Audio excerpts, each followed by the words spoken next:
For many years now, the World Endurance Championship has felt like something of a forgotten racing series, only stepping into the limelight when its grid descends onto France to tackle the legendary Le Mans 24 Hours.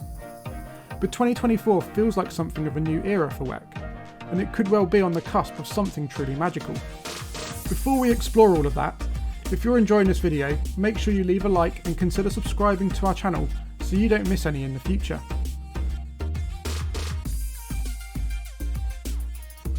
With WEC struggling for not only popularity but also relevance, Hypercar regulations were introduced, replacing the LMP1 class.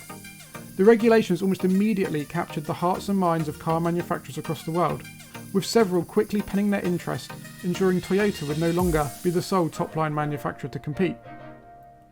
Obviously, at the top level of motorsport, you can't produce a car on a sixpence, and so it's taken time for several manufacturers to get a car together. But going into 2024, there will be challenges from the likes of BMW, Cadillac, Ferrari, Lamborghini, Peugeot and Porsche, all looking to push Toyota for championship glory. And what makes matters even better is the fact there will also be a handful of customer teams competing in the Hypercar class. Jota will be fielding 2 Porsches alongside Proton, who will race with 1 Porsche 963.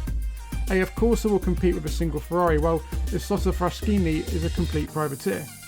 WEC has not experienced this level of competition in its highest class for years. LMP2 had always been the category to produce the most competition at prototype level, and it will no longer feature in WEC. But there's no need to go looking down the order for competition anymore.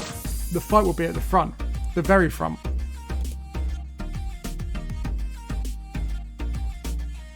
Attracting some of the world's greatest drivers has regularly been somewhat of a struggle for WEC. There's no doubt its drivers have always been some of the most talented in the world, but putting Le Mans aside, it's often missing household names all year long.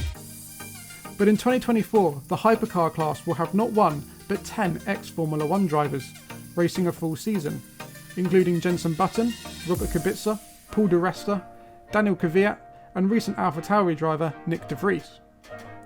The fact that WEC has attracted so many drivers of this calibre for 2024 shows how its popularity is already increasing, and how seriously manufacturers are taking the championship.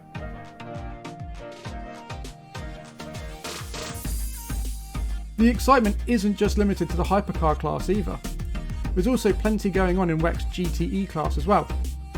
McLaren will make its WEC return for the first time since 1998, with its 720S GT3 being run by United Autosports, while Team WRT will field a pair of BMW M4 GT3s, with one of the cars being piloted by none other than MotoGP legend Valentino Rossi.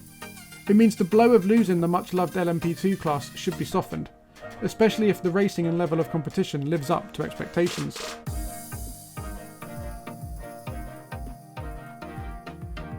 Looking at WEC's entry list on paper makes for great reading, and one full of promise, but that doesn't mean WEC's work is now over. In reality, the hard work is only just beginning.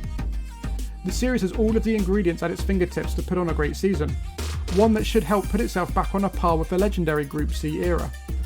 But it needs to ensure it capitalises on the opportunities it has to hand. Right now, WEC is not shown on free-to-air TV, and so it needs to maximise its digital offering, ensuring as many eyes and ears as possible are focused on the category beyond Le Mans. It needs to harness the momentum it's currently generating and bring new fans along for the journey for all 8 rounds of this season. With the manufacturers, teams and drivers now involved, there should be no reason why that's unattainable.